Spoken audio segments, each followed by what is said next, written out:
presente video se observa a 4 jóvenes colegas abogadas que se reúnen a compartir un café y a conversar sobre algunos tópicos relacionados con la filosofía del derecho, tomando como base un video del doctor Manuel Atienza, que les fue compartido días atrás, en donde se abordan algunas tesis en torno al iusnaturalismo y al iuspositivismo, pero haciendo especial énfasis en la relación que existe entre la filosofía del derecho y la transformación social, visto desde el nuevo paradigma del post-positivismo.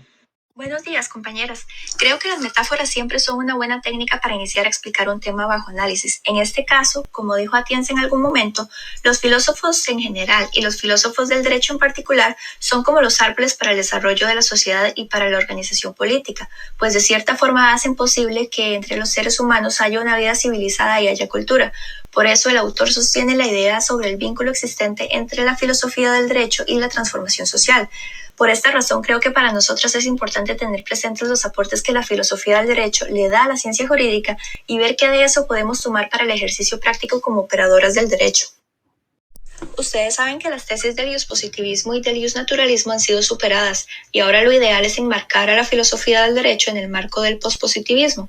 Estuve leyendo al profesor Aguilo Regla y define a la constitucionalización del orden jurídico como un proceso histórico en los países europeos y latinoamericanos, y esto ha repercutido en las concepciones del Estado de Derecho, transformándolo y poniendo en crisis el paradigma positivista. Aquí es importante considerar que además de reglas hay principios jurídicos que dotan de sentido a estas reglas, para que sean vistas como instrumentos de protección, pero también como un balance de los principios según cada caso. Por otra parte, según Atienza, la finalidad del pospositivismo es integrar al derecho como sistema de normas y como práctica social, y poner en práctica algunos valores. Sin embargo, como en todo, existen algunas falencias que interrumpen o cercenan estas aspiraciones. ¿Ustedes qué opinan? Yo pienso que ha existido una serie de factores que impiden que el derecho sea visto como una disciplina social que pone en práctica valores y principios, y no solo como un mero sistema de normas. Un ejemplo de ello es la escasa preparación académica sobre filosofía del derecho en la mayoría de las facultades universitarias. Leyendo al doctor Manuel Atienza, argumenta que, dado que el derecho es una de las disciplinas que mayor impacto genera en la vida de las personas, la filosofía del derecho brinda las herramientas necesarias para proponer cambios legislativos encaminados a contribuir a la transformación social y tomar en consideración el contexto socioeconómico en torno del cual se genera el problema que se pretende resolver. Para lograr dicho fin, la filosofía del derecho no debe ser autorreferente, es decir, proyectarse a sí misma, sino que debe incentivar a una verdadera transformación social y despertar en los juristas y en los filósofos en general el interés de reflexionar y cuestionarse acerca de las diversas situaciones o problemáticas sociales que podrían suscitarse en la actualidad, como el caso de la violación de los derechos fundamentales, lo cual resulta ser un elemento que el derecho por sí mismo no podría brindar. Por mi parte, yo concuerdo con el planteamiento que hace Atienza respecto de que el derecho tiene una relevancia práctica y a su vez un innegable interés teórico, y que lamentablemente a veces los juristas no nos podemos acercar a la gente de la mejor manera, lo cual ha posicionado al derecho como una disciplina que vive en su propia burbuja.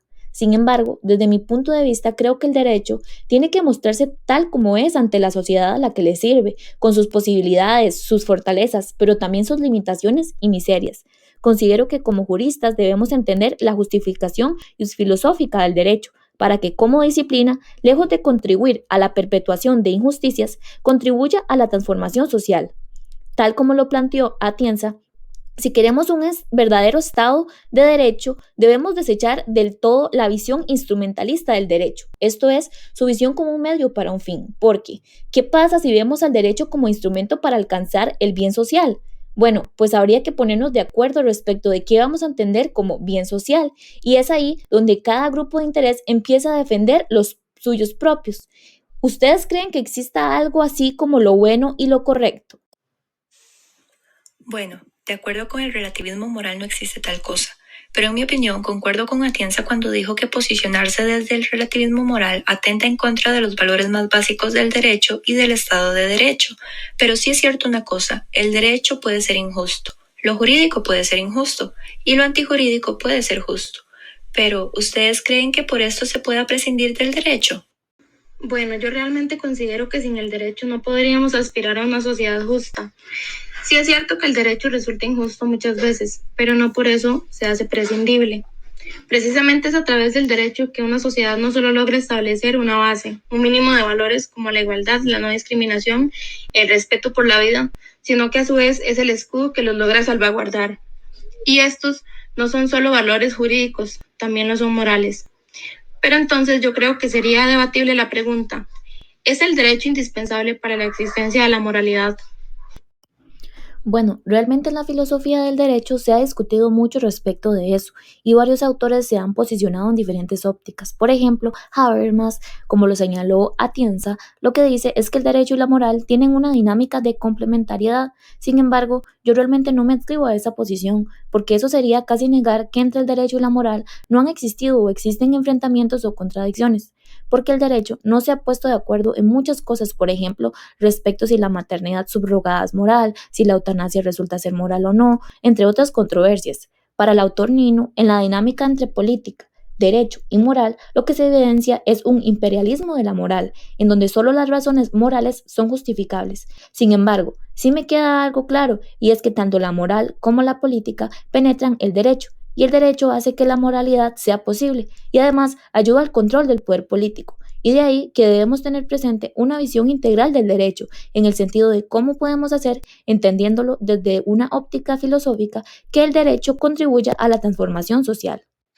Muy importante es esto de la transformación social. Atienza, de hecho, habla acerca de cuáles son algunos de los cambios que se han producido ya en la práctica jurídica en Latinoamérica, gracias a un derecho mucho más comprometido con la transformación social. Estos tienen que ver con una disminución del formalismo, el incremento de las exigencias de fundamentación, de motivación de todas las decisiones de los órganos públicos y en particular de los judiciales, la introducción de razones morales y tener en cuenta el uso de procedimientos argumentativos como la ponderación y las consecuencias sociales de las decisiones judiciales. Aquí es donde se puede ver que el derecho debe tener ese sustento de poder social que se le atribuye como práctica, en apego a la Constitución y a las normas jurídicas, pero al mismo tiempo debe reconocer los criterios morales y las exigencias éticas derivadas de la dignidad humana, porque si no se les reconoce, estas exigencias no serán socialmente operativas como derechos. La filosofía, por su parte, trata de construir la necesaria comunicación entre ellas, o sea, sobre las normas y los criterios morales, y su contraste crítico con la ética. Así las cosas, los operadores jurídicos en su labor juzgadora e implementación de decisiones judiciales no deben dejar de lado el valor del ser humano desde todas sus perspectivas. Se debe respetar la dignidad humana y no solo los derechos establecidos en las normas, sino los derechos naturales y las exigencias éticas que contiene la filosofía como una rama. Bueno, ya nos agarró tarde, chiquillas. A seguir con nuestras labores judiciales. Nos vemos en el almuerzo de mañana. Chao. Muchísimas gracias por su atención.